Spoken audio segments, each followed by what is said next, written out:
Hello everyone, my name is Thomas and you are on my lettercraft channel. If you are interested in letter crafting, please consider subscribing. Today I'm going to share tips on how to perfectly match stitching holes on your craft. What do I mean by that?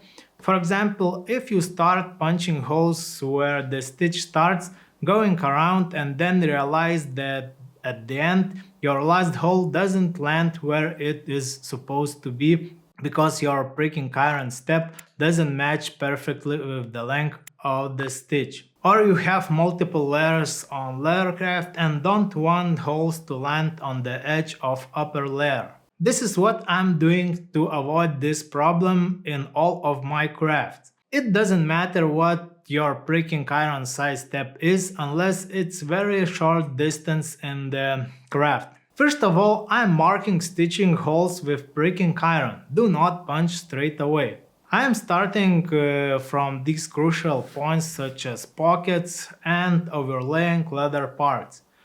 Then I'm going around and checking out if holes match these crucial points.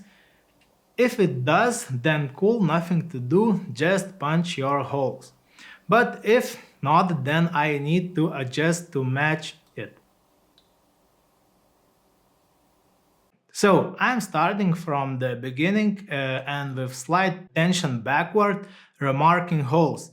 And these new marks are going very slightly back and finally it lands on the final hole I needed. Actually, if there is a tiny gap between the last two holes, you can put tension forward instead of backward. The longer distance between these two crucial points, the easier to do that, as well as with smaller step size pricking irons. You may think that the stitch step isn't perfectly even. It might be, but I guarantee you won't recognize it as it's just a very small correction in part of millimeter on relatively long stitch. After I marked and it matched in the way I want, I'm punching these marks with pricking irons. How to make even stitching holes on a backside with pricking irons, check my previous video. It's the tip I wish I knew when I started leather crafting, so I hope it helps to elevate quality of your stitch.